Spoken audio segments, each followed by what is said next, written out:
Captain Jake Morrison stood on the bridge of the UES Defiance, watching the alien fleet hold their positions 300 kilometers away. His ship was one of 15 that had emerged from the asteroid fields of the dead zone. Behind him, his crew worked at their stations with quiet efficiency. They had trained for this moment for their entire lives, 3,000 years. That was how long humanity had been hiding in the darkness between stars. 3,000 years of building ships, training warriors, and planning for this day. The day they would return to the galaxy that had cast them out. "Status report," Jake said, his voice calm and steady. Lieutenant Amy Foster looked up from her communications station.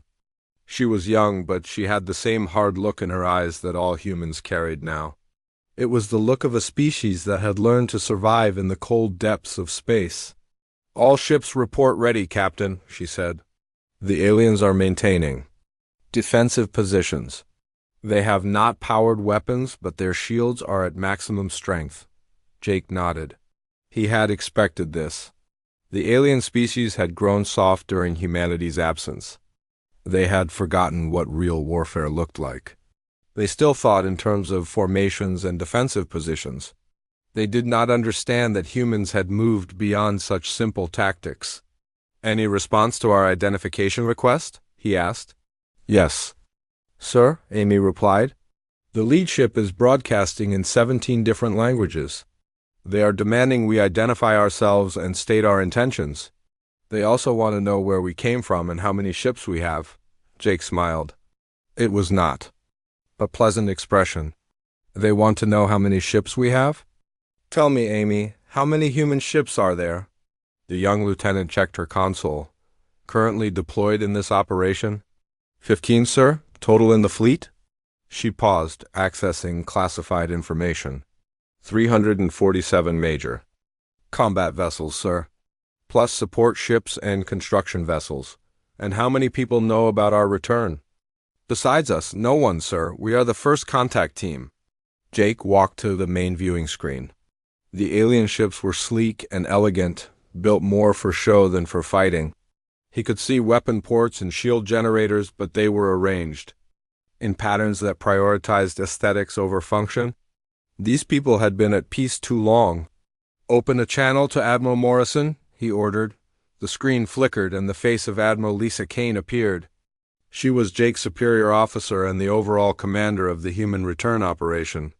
Her ship, the UES Vengeance, was positioned 50,000 kilometers away with the main battle group. "Report, Captain," she said.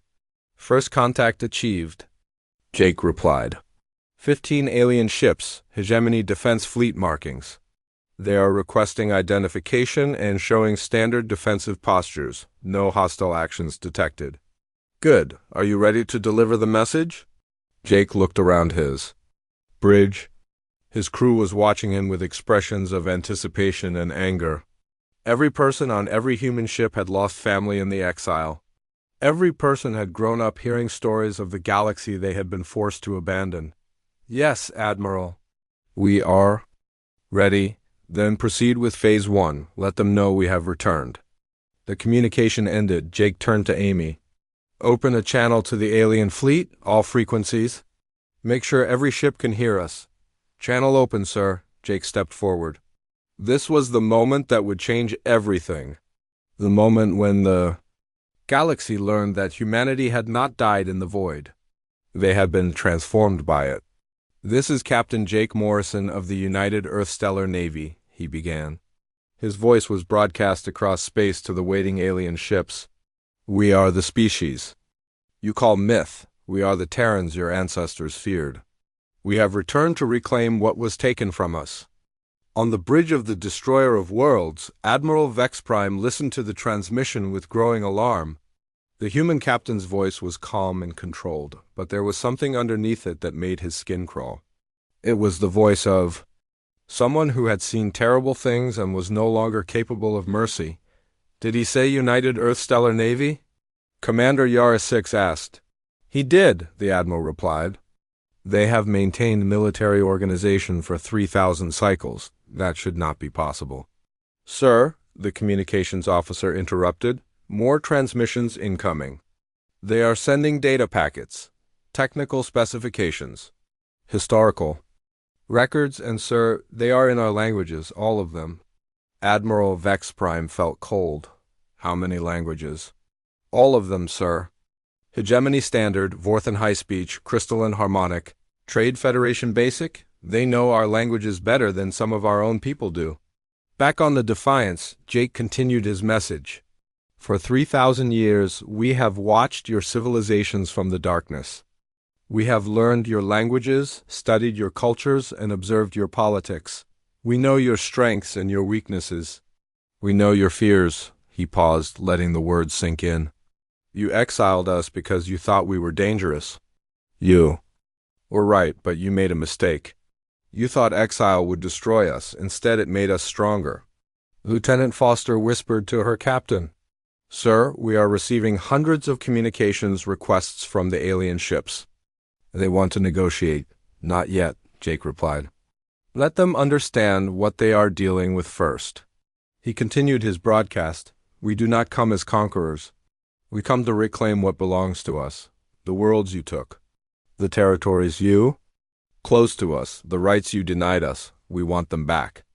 Admiral Vex Prime tried to maintain his composure, but his officers could see the stress in his movements. How many human ships are out there? He asked his sensor operator. Unknown, sir. We can detect these 15 clearly, but there are energy signatures throughout the system that suggest many more. The problem is, their technology is more advanced than ours. Our sensors cannot get accurate readings. More advanced how? Stealth capabilities we have never seen before, sir. Power outputs that exceed our theoretical maximums, and sir ... They are using materials that do not appear in any of our databases. On the research station, Dr. Kretal was recording everything. Her equipment was more sensitive than military sensors, and what she was detecting terrified her. Vex 9, she called to her partner, look at these readings. The human ships are not just more advanced, they are using completely different technological principles. Different how? He asked.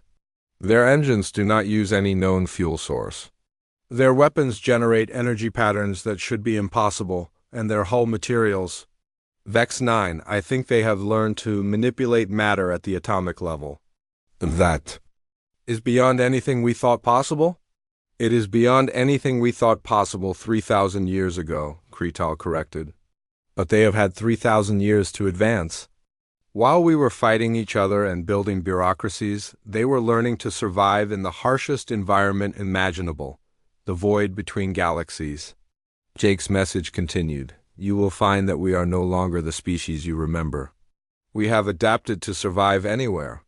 We have learned to build ships that can cross impossible distances. We have developed weapons that can destroy planets and defenses that can stop any attack. He gestured to Amy, who activated a new system. Suddenly, the human ships vanished from all alien sensors. Admiral Vex Prime stared at his tactical display in shock. Where did they go? Unknown, sir, Yara 6 replied. All ships report complete sensor loss. It is like they were never there. Then, just as suddenly, the human ships reappeared. But now they were in different positions. They had moved without being detected, repositioning themselves throughout the alien formation. Stealth technology, Admiral Vex Prime whispered. They can become invisible to our sensors. Jake's voice came through the speakers again. We can be anywhere. We can strike without warning. We can disappear before you can respond. This is what 3,000 years of survival has taught us. He paused again, then delivered the final part of his message. We are giving you one opportunity to avoid unnecessary bloodshed. Withdraw your fleets from the outer territories. Recognize our right to reclaim our ancestral worlds. Accept that humanity has returned to the galaxy. And if we refuse? Admiral Vex Prime transmitted back. Jake's response was immediate and chilling. Then you will discover why your ancestors were wise to fear us. You will learn what happens when a species is forged in the cold darkness between stars. You will understand why we were called the Deathwalkers. The communication ended. The human ships maintained their positions, waiting for a response, but now they seemed different, more threatening. like predators that had revealed themselves to their prey. Dr. Cretal watched from her observation deck as the two fleets faced each other across the void of space. She knew that this moment would change everything. The galaxy would never be the same. "Send a message to the Galactic Council," she told Vex 9. "Tell them that the ancient warnings were true. Tell them that humanity has returned. And tell them that we are not ready for what comes next." Admiral Lisa Kane stood in the war room of her flagship, the UE's Vengeance, studying the massive holographic display that showed the entire galaxy. Red dots marked human fleet positions. Blue dots showed alien military installations. The map was about to change dramatically. Final fleet count? She asked her Chief of Staff. Colonel Dan Miller checked his datapad. 300 ships ready for immediate deployment, Admiral.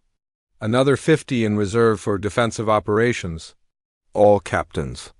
Report full combat readiness. Lisa nodded.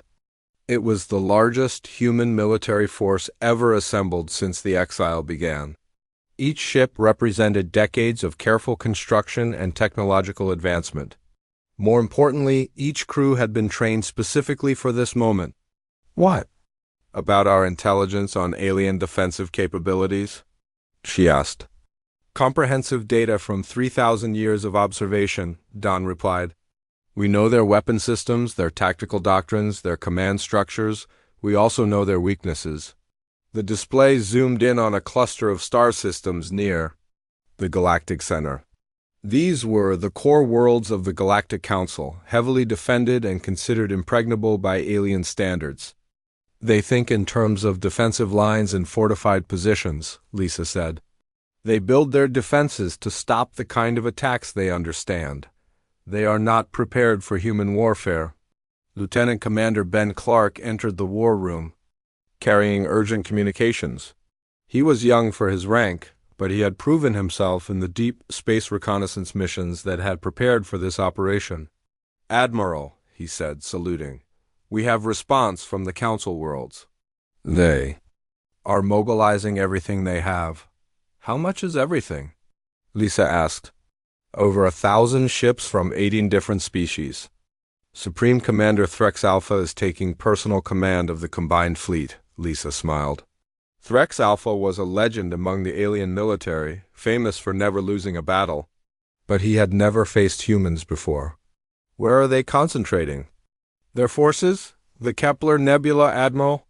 They are establishing a defensive line between the outer territories and the core worlds. Classic blocking maneuver." "Perfect," Lisa said. "They are fighting the last war, not this one. Order all fleet commanders to implement Phase 2. We show them what human tactics look like." Far across the galaxy, the alien fleet was assembling in the Kepler Nebula. Supreme Commander Threx Alpha stood on the bridge of his command ship, watching as vessels from dozens of worlds took their assigned positions. His fleet was impressive by any measure. Each ship was powerful, each crew was experienced, and they outnumbered the humans by more than 3-1. "Status report," he commanded. His voice carried the authority of someone who had spent centuries. In command, General Corksprime approached from the tactical station. "All ships in position, Commander. We have the nebula completely blocked. Nothing can pass through without engaging our entire fleet." "What about flanking maneuvers?" "Impossible, sir. The nebula extends for 12 light years in every direction. Any attempt to go around would take months and leave the humans exposed to our pursuit fleets." Threx Alpha nodded with satisfaction. This was how proper warfare was conducted. Strong positions, clear lines of battle, overwhelming force applied at the decisive point. The humans might be advanced, but they were still bound by the same tactical realities as everyone else. "Communications from the human fleet?" he asked. "Nothing, sir. They have been silent since the first contact incident." "Long-range sensors?"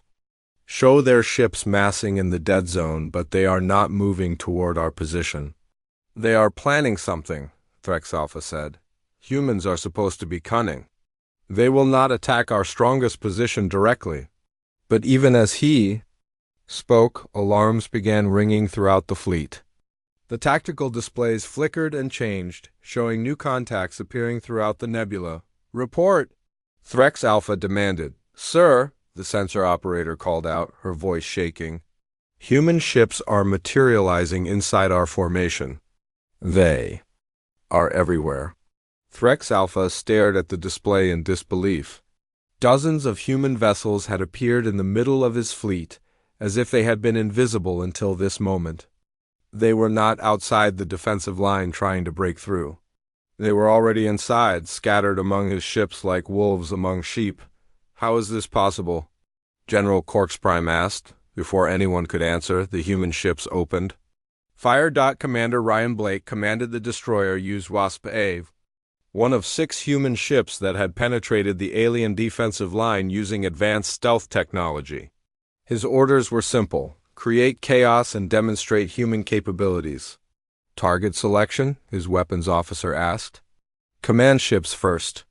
Ryan replied, "Take out their ability to coordinate. Then hit their heavy cruisers. Make them understand they are not safe anywhere." The Wasp fired its main batteries at the alien flagship.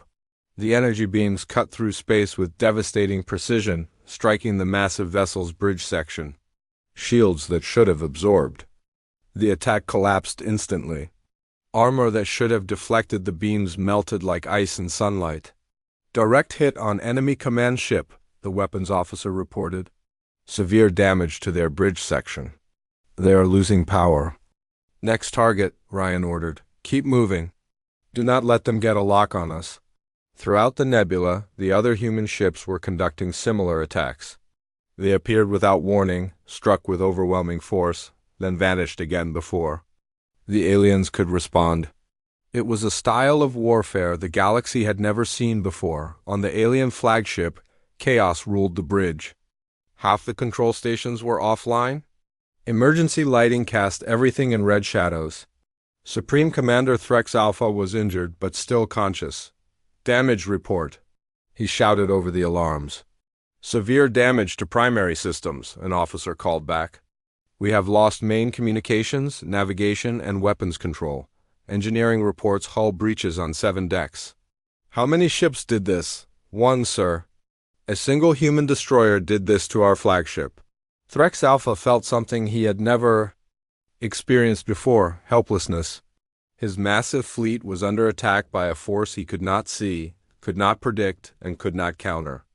"All ships, scatter formation," he ordered.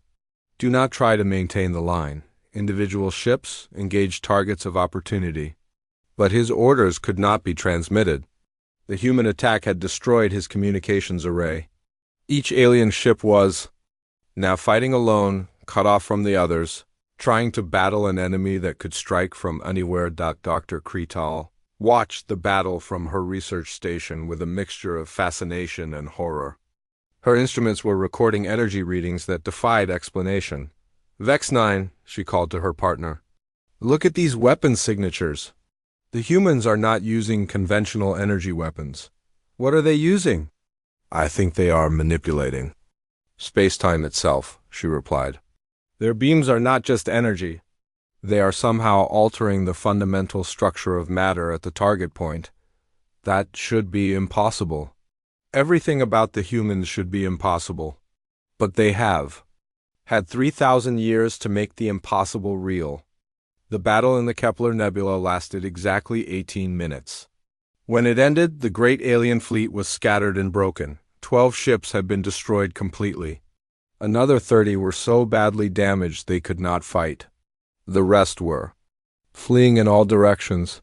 Their formation shattered beyond repair. The human ships had suffered no casualties. "Commander." Ryan Blake opened a communication channel to the surviving alien vessels. "This is Commander Ryan Blake of the United Earth Stellar Navy. You have seen what happens when you try to fight us using old tactics and old thinking. Your fleet has been defeated by 6 destroyers." He paused, letting the implications sink in. "We have 300 ships. Think about what 300 can do if 6 accomplish this." Admiral Lisa Kane received the battle reports with satisfaction. Phase 2 had been a complete success. The alien military now understood that this would not be a conventional war. Send a message to the Galactic Council, she ordered. Tell them that we are prepared to discuss terms. But make it clear that we are negotiating from a position of strength, not weakness. What if they refuse to negotiate? Colonel Miller asked. Then we move to Phase 3, Lisa replied. And we show them that the Kepler Nebula was just a demonstration. We show them what happens when humans decide to fight for real. Across the galaxy, the news of the defeat spread quickly. The greatest alien fleet ever assembled had been crushed by a handful of human ships. The myths and legends were proving to be terrifyingly real. In council chambers and military headquarters, alien leaders faced a horrible truth. The species they had exiled to die in the void had not only survived, but had become something far more dangerous than their ancestors had ever imagined. The humans were no longer the primitive bipeds of ancient memory. They had evolved into something new. Something that could appear anywhere, strike without warning, and disappear before retaliation was possible. The galaxy was about to learn what 3,000 years of survival in the darkness could create. And that lesson would change everything. Staff Sergeant Kate Williams crouched behind a twisted piece of metal that had once been part of an alien defense turret. The battle for Nexus 7 had been short but brutal. Her platoon of 20 human soldiers had taken the entire planetary installation in less than 4 hours. Now came the real work, finding out what the aliens had been hiding here for 3,000 years. Sector clear, called out Corporal Jimmy Hayes from across the compound. His rifle was still smoking from the firefight that had ended minutes ago. 30 alien prisoners secured, no human casualties. Kate nodded and activated her communication device. Command, this is Bravo Team, facility secured. Beginning intelligence gathering operation. The voice of Colonel Don Miller came through her earpiece. Good work, Sergeant. Priority 1 is finding their data archives. We need to know what they have been hiding about the exile. Kate looked around the alien facility. It was built into the side of a mountain, with multiple levels going deep underground. The architecture was definitely council style, with the curved walls and flowing designs that marked official government buildings. But this place was old, very old. Hayes, take your squad and secure the upper levels, she ordered. Rodriguez, your people take the lower sections. I want this place mapped and cataloged within the hour. Private Sam Rodriguez saluted and led his team toward a ramp that spiraled downward into darkness. The human soldiers moved with practiced efficiency, their advanced armor allowing them to see in complete darkness and breathe in any atmosphere. Kate entered what appeared to be the main administrative section. The alien computer terminals were still active, their screens showing data in several different languages. Her armor's translation system was already working to decode the information. What she found made her blood run cold. Command, she said, into her communication device. You need to see this. The data archives contain detailed records going back 3,000 years. This is not just a military installation. It is a historical research facility. What kind of historical research? Colonel Miller asked. Kate read from the alien text scrolling across her helmet display. Project Memory Lock. Classified files dealing with what they call the Terran problem. Colonel, they have been studying us this entire time. They never stopped watching us. She moved deeper into the facility, following corridors lined with storage chambers. Each chamber contained thousands of data crystals, each crystal containing years of information. The scale of the operation was staggering. In the lower levels, Private Rodriguez made his own disturbing discovery. He had found what appeared to be a museum filled with artifacts from human civilization. There were pieces of spacecraft, samples of human technology, even personal items that must have been taken during the exile. Sergeant Williams, he called over the communication system. You need to see this. They have been collecting our stuff for 3,000 years. Kate descended to Rodriguez's level and gasped at what she saw. Display cases lined the walls, each one containing pieces of human history. Ship components from the original exile. Fleet, weapons from the last battles before humanity was forced to leave. Personal belongings that must have been taken from captured humans. But the most disturbing display was at the center of the room. It contained detailed biological samples and genetic information. The aliens had not just been watching humans from a distance. They had been studying them like laboratory specimens. They never intended for us to survive the exile, Kate said quietly. This whole facility is designed to preserve what they thought would be the last remnants of human civilization. Colonel Miller's voice came through the communication system. With barely controlled anger. Download everything, Sergeant. Every file, every record, every piece of data. The leadership needs to see this. Kate connected her portable data system to the alien computers. The download would take hours, but what she was already seeing confirmed humanity's worst suspicions about the exile. Colonel, she said, reading from the files. According to these records, the exile was not a punishment. It was an experiment. Explain. The early council wanted to see what would happen to humans under extreme survival pressure. They thought, we would either die out completely or become so changed that we would no longer be a threat to their civilization. Kate found another file that made her hands shake with rage. They were betting on our extinction, Colonel. This facility was built to study the remains of our civilization after we died off. They wanted to understand what made us dangerous so they could prevent any other species from developing similar traits. Miles above, Admiral Lisa Kane received the intelligence reports from Nexus 7 with grim satisfaction. The truth about the exile was finally confirmed. What humanity had suspected for 3,000 years was now proven beyond doubt. Assemble the War Council, she ordered.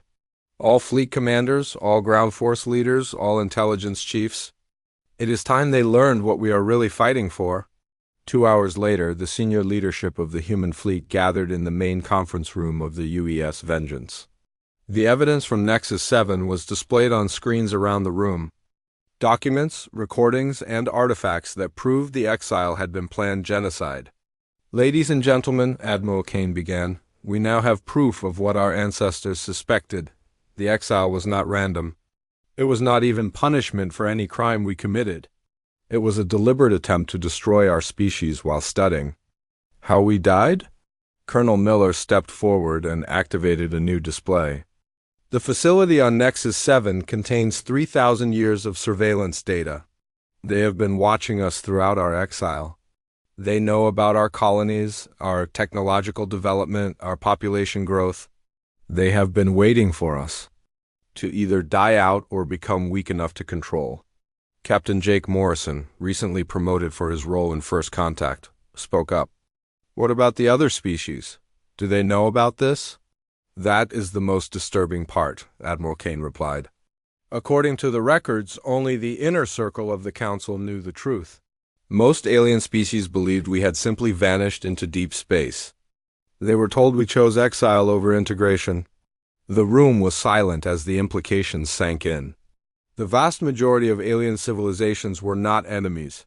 They were victims of the same lies that had been used to justify human genocide. This changes our strategy, said General Patricia Young, commander of Human Ground Forces. We are not fighting the entire galaxy.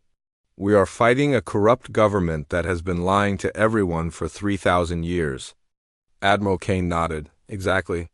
Which means we have an opportunity. Instead of conquest, we can offer liberation. Instead of revenge, we can offer justice. Captain Morrison looked at the intelligence reports. What about the alien prisoners from our battles? Do they know the truth? Most do not, Colonel Miller replied, but some of the senior officers are beginning to understand.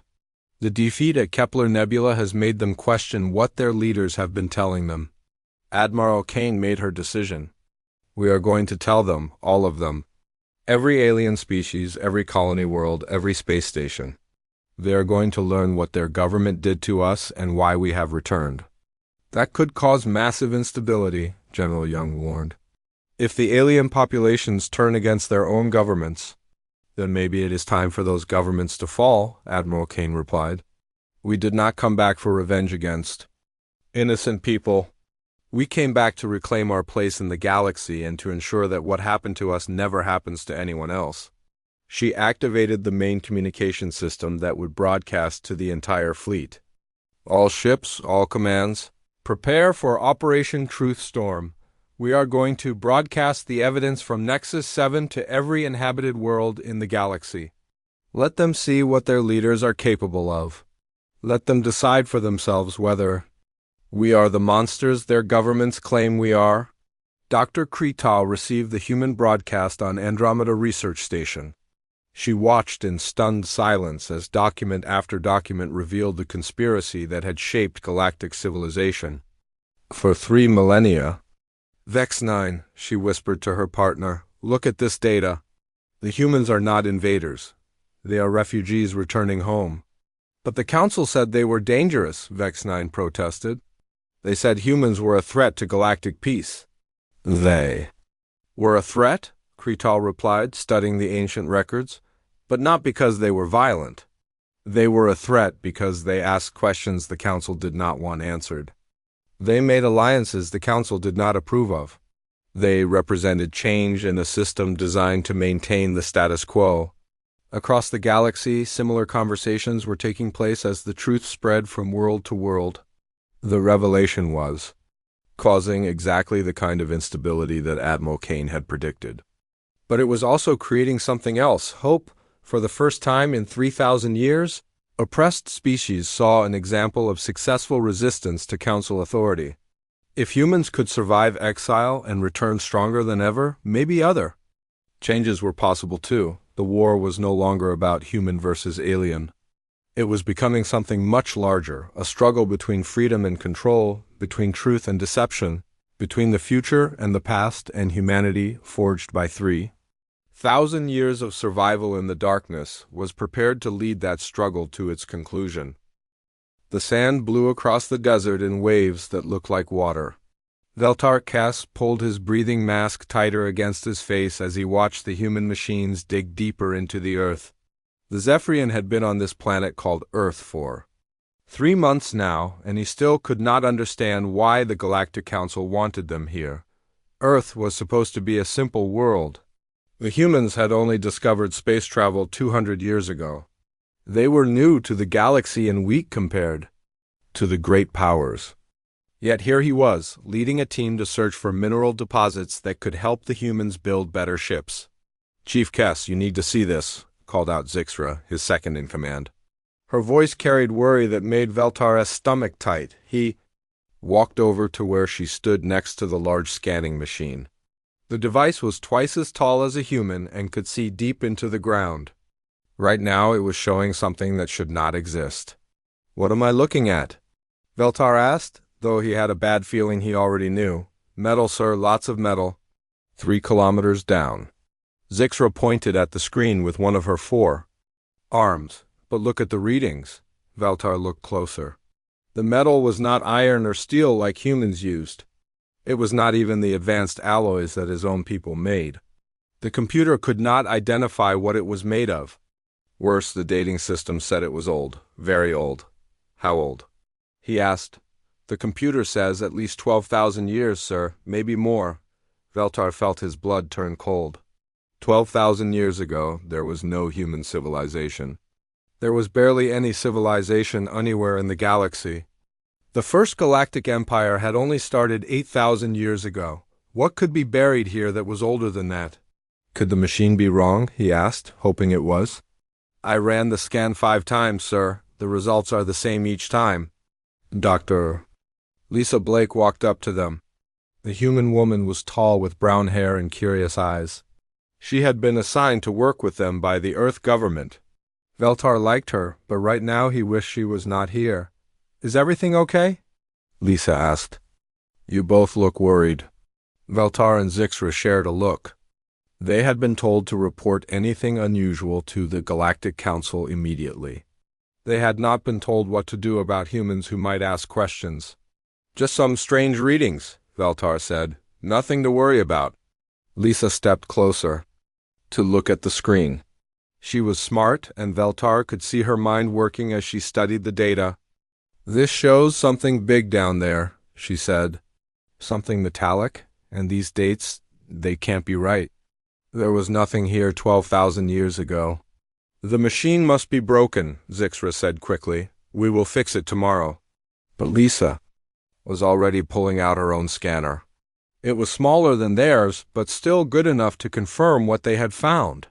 Veltar wanted to stop her, but could not think of a reason that would not make her more suspicious.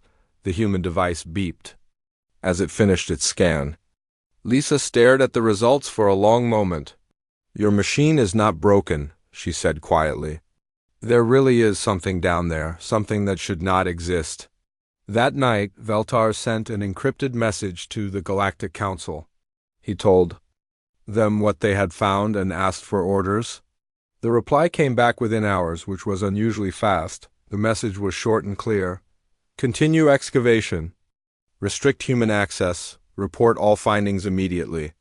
Tell no one else. The next morning, Veltar found Lisa waiting by the dig site. She had brought coffee and breakfast for the whole team, which was kind of her. But her eyes were hard in a way he had not seen before. "I've been thinking about yesterday," she said as she handed him a cup of the human drink. "And I have questions." "What kind of questions?" "The kind that keep someone awake all night." Lisa sat down on a supply crate and looked at him directly. "I've been working with your people for 3 months. You've always been open with me about your work. Yesterday was different." Veltar took a sip of coffee and tried to think of what to say. The drink was bitter but warm, and he was starting to understand why humans liked it. "Sometimes we find things that need more study before we can talk about them," he said. "Like metal that's older than recorded history? Perhaps." Lisa nodded. Slowly, "I ran some searches last night. Did you know that this is the 5th deep excavation site that alien teams have set up on Earth in the last year? All of them in remote locations, all of them classified." Veltar felt his chest tighten. He had not known about the other sites. That information changed everything. "I also found something else interesting," Lisa continued. "All 5 sites are located exactly where our old geological surveys showed underground anomalies. Anomalies that our government told us to ignore and never investigate." Lisa. "My government knows something, doesn't it? And so does yours? The question is, what are you all looking for?" Before Veltar could answer, Zixra called out from the excavation site. "Chief Kess, you need to see this right now." They ran over to where the digging machines had been working. The hole was now 15 meters deep and growing, but it was not the depth that made everyone stop and stare. At the bottom of the hole, they could see the edge of something smooth and gray. It was definitely metal, but it had a strange quality to it that made it hard to look at directly. The surface seemed to shimmer like it was not quite solid. "What is that?" Lisa whispered. Veltar stared down at the partially uncovered object and felt fear creep up his spine. He had seen that kind of metal before, but only in museums. It was the same material that made up the ancient structures found throughout the galaxy. The ones that everyone assumed were built by the mythical precursors, but this was not on some distant world. This was on Earth, the primitive, backward world that had barely learned to leave its own solar system. "I don't know," he lied to Lisa. But deep down, he was starting to suspect the truth. And if he was right, then everything they thought they knew about humans was wrong. 3 days passed before the Galactic Council sent new orders. During that time, Veltar watched his team work in nervous silence. They had uncovered more of the strange metal structure, and it was clearly part of something much larger. The shape looked like the hull of a ship, but it was bigger than any ship Veltar had ever seen. The new orders came through the secure channel at dawn. Veltar read them twice to make sure he understood correctly. Excavate immediately. Human liaison access terminated. Classification level increased to Omega. Dig crews sworn to silence under Council Authority 7. Council Authority 7 meant death for anyone who talked about what they found. Veltar had never worked on a project that required such extreme secrecy. He found Lisa at the breakfast table, reading something on her tablet computer. She looked up when he approached, and he could see the questions in her eyes. "Lisa, I'm afraid there has been a change in the project scope," he said, trying to keep his voice steady. "Your government has requested that you return to your regular duties." Lisa set down her tablet. "My government said no such thing. I checked with them this morning. There must be some confusion, ... No confusion, Lisa said. I know when I'm being lied to. The question is why. Veltar felt trapped. He liked Lisa and did not want to hurt her feelings, but his orders were clear. I'm sorry. This is how it must be. Lisa stood up slowly. Fine, but you should know that I've been taking pictures of everything we've found. And I've been sending reports to people who will ask hard questions if I suddenly disappear from this project. After she left, Veltar called his team together. He told them about the new security requirements and watched their faces grow pale. Everyone knew what Council Authority 7 meant.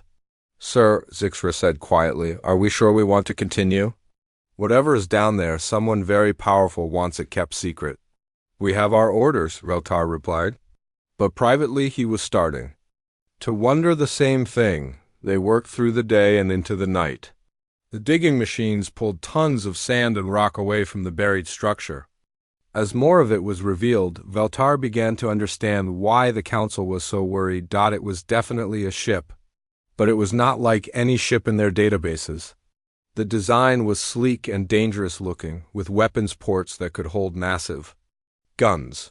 The metal itself seemed to absorb their scanner beams, making it hard to get detailed readings. By midnight, they had uncovered enough to see markings on the hull. Zixra was the first to notice them. Chief, look at this, she called out, pointing her light at a section of the ship's side. Veltar climbed down into the pit to get a better look. The markings were symbols carved deep into the metal. They were not in any language he recognized, but there was something familiar about them. Run these through the translation computer, he ordered. The results came back an hour later. The computer could not translate the symbols, but it could identify the language family. Veltar stared at the screen in disbelief. This says the symbols are related to early human writing, Zixra said. But that's impossible. Humans didn't have writing 12,000 years ago. They barely had fire. Veltar felt a chill run down his spine. Run the scan again, check for errors. The second scan gave the same results. The symbols on the ship were definitely related to human language, but they were thousands of years older than human civilization should be. Meanwhile, on the other side of the planet, Commander Jake Morrison was having his own problems. The human officer worked for Earth Defense Force, and he had been getting strange messages for the past week. The messages came from different alien contacts throughout the galaxy. All of them said the same thing. Something important had been found on Earth, and the human government should be careful about who they trusted. Jake had tried to get more information from his alien friends, but they all seemed scared to say more. That alone was enough to worry him. Most of the aliens he knew were not easily frightened. He was reading the latest message when his communication system chimed with an incoming call. The caller ID showed it was from Dr. Lisa Blake, someone he had never heard of. Commander Morrison? My name is Lisa Blake. I'm an archaeologist working with a Zephyrian excavation team in the Sahara Desert. I think I need help. What kind of help, Dr. Blake? The kind that involves asking why alien teams are digging up 12,000-year-old spaceships on Earth and why everyone wants to keep it secret. Jake felt his stomach drop. Say that again? We found a ship, Commander, a big one. Buried in the desert for thousands of years. The alien team leader just kicked me off the project under some kind of galactic security order, but here's the thing that really scares me. What's that? The ship has human writing on it.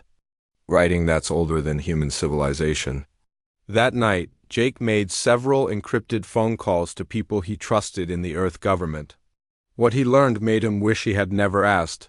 There were not just 1 or 2 excavation sites. There were dozens of them, scattered across every continent. All of them were being run by different alien species, but all of them were digging for the same thing, old ships. Ships that were buried long before humans were supposed to be capable of building them. The most disturbing part was that the Earth government knew about it. They had been helping to hide the sites and keep them secret from the general population. Jake's contact in the government was a woman named Colonel Betty Wright. She had worked with him for years and had never lied to him before. But when he asked her about the excavations, her voice sounded scared. Jake, you need to stop asking questions about this, she said. There are things happening that are bigger than both of us. What kind of things? A kind that could change everything we think we know about ourselves. Back at the excavation site, Veltar's team had made another discovery. As they dug deeper around the ship, they found that it was not alone.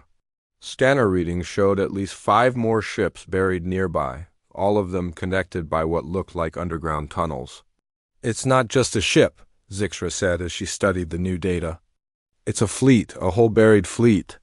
Veltar looked at the readings and felt fear crawl up his throat. A fleet this size could destroy entire solar systems. And it was buried on Earth, the planet everyone thought was primitive and harmless. His communication device beeped with another message from the Galactic Council. This one was even shorter than the last. Excavation authorized to continue. Human contact strictly forbidden. Report any human interference immediately. Council fleet.